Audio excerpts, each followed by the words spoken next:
Hi అండి. Welcome to our channel Siva Reddy పగడాల.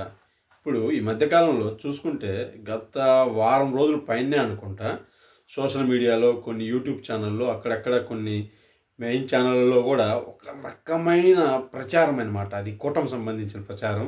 ఇప్పుడున్న ప్రభుత్వానికి సంబంధించిన ప్రచారం. ఏం ప్రచారం అంటే ఆహ్, అది ఆహ్, లోకేష్‌ని ఉగాది తర్వాత సీఎంని చేసేస్తున్నారు అని విపరీతమైన ప్రచారం. దీనికి అసలు ఎందుకు ఈ ప్రచారం పట్టుకొచ్చిందన్న దాని మీద నేను కొంచెం అనాలిసిస్ చేశాను. మెయిన్‌గా ఏందంటే ఇప్పుడు లోకేష్ ఉన్నాడు కదా! ఆయన ఈ ఆత్మీయ సమావేశాలన్నీ ఒక్కొక్క పార్లమెంట్ నియోజకవర్గాన్ని చూసుకొని, ఆ పార్లమెంట్ నియోజకవర్గంలో ఉండే నియోజకవర్గ ఎమ్మెల్యేలైతేమి, ఎమ్మెల్సీలైతేనేమి, ఇంక ఇతరత్ర ముఖ్య నాయకులైతేమి వాళ్ళందరి కుటుంబాలతోటి, వాళ్ళ పిల్లలతోటి కలిసి విందు ఏర్పాటు చేసుకుంటూ టైమ్ స్పెండ్ చేస్తున్నారనమాట. ఇది ఈ ఈ కార్యక్రమము ఈ యొక్క ప్రచారానికి కొంచెం ఇంకా అంటం చూసినావా అగ్నికి ఆజ్యం పోసినట్లుగా బాగా ఇచ్చేసింది. దీన్ని పట్టుకొని విపరీతంగా ఇది తిరిగిపోతూ ఉంది. లోకేష్ సీఎం చేయడానికి ప్రయత్నాలన్నీ ఉగాది తర్వాత నాయకత్వ మార్పు జరుగుతుంది. చంద్రబాబు నాయుడు గారు సెంట్రల్కి వెళ్తారు, ఉప ప్రధాని అవుతారు, ఇంకా ఇతరత్ర అన్నీ పుట్టిస్తూ ఉండారు. ఇదైతే పవన్ కళ్యాణ్కి ఇష్టం లేదు. ఇది జరగంగానే పవన్ కళ్యాణ్ కూటమిలోంచి బయటకు వచ్చేస్తాడు. బీజేపీ మాత్రం వ్యూహాత్మకంగా వ్యవహరిస్తుంది అని ఒక రకమైన పుకార్లన్నీ వస్తూ ఉన్నాయి. సరే అసలు దీంట్లో వాస్తవం ఏంది మనం చూస్తే ఇదంతా ఏమీ లేదు వాస్తవం. నాకు తెలిసినంతవరకు ఇదంతా ఒక పెద్ద రాజకీయ మసాలా అన్నమాట. దీంట్లో నిజమైతే లేదు.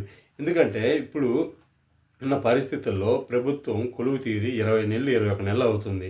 వాళ్ళకి ఎన్నో సమస్యలు ఉన్నాయి. ఎన్నో సమస్యలు అంటే ఏంది? ఆర్థిక సమస్యలు, రాజధాని సమస్య, పోలవరం సమస్య, సాగునీటి తాగునీటి సమస్యలు, ఇంకా అక్కడక్కడ చూస్తూనే ఉన్నాం ఈ కొన్ని క్రైమ్లు, ఇంకా ఈ తిరుపతి లడ్డు రాజకీయాలు, ఇంకా వైఎస్ఆర్ పార్టీ వాళ్ళు చేసే ఫేక్ రాజకీయాలు, డీప్ ఫేక్ రాజకీయాలు, రకరకాల సమస్యలు ఉంది. అంత సాఫీగా అయితే లేదు. అర్థమైంది. ఇన్ని సమస్యలు ఉన్నప్పుడు అనుభవశాలైనట్టు చంద్రబాబు నాయుడు గారు అయితేనే ముఖ్యమంత్రిగా అంతో ఎంతో బెటర్గా ఉంటుంది. అంతేగాని ఇప్పటికిప్పుడు నారా లోకేష్ని కానీ సీఎం చేసినారనుకో, కూటమి పార్టీలే కాదు జనాలు కూడా అంత ఆమోదయోగ్యంగా ఉండరు. అది తెలియనంత అమాయకులేం కాదు కూటమి పెద్దలు అన్నది నా అభిప్రాయం అన్నమాట. అర్థమైందా?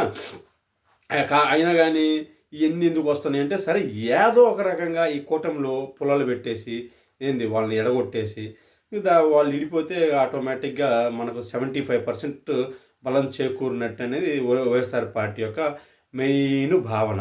సో అందుకని దీన్ని ఈ విషయాన్ని ఒక రాజకీయ మసాలాగా ఊదరగొట్టేస్తున్నారు. అయిపోయినారు, ఉగాది తర్వాత మార్చేసినారు, సీఎం అయిపోతాడు, ఇంకా ఆయనేమో కేంద్రానికి వెళ్ళిపోతాడు, ఆయనేమో ఉప ప్రధాని అవుతాడు, ఇంక ఈ పవన్ కళ్యాణ్ ఇంక వీళ్ళిద్దరికి బాగా చప్పట్లు కొట్టుకుంటా బానిసత్వం చేయటమే పవన్ కళ్యాణ్ యొక్క బానిస బతుకు అని ఒక రకమైన ఊదరగొట్టేస్తున్నారు.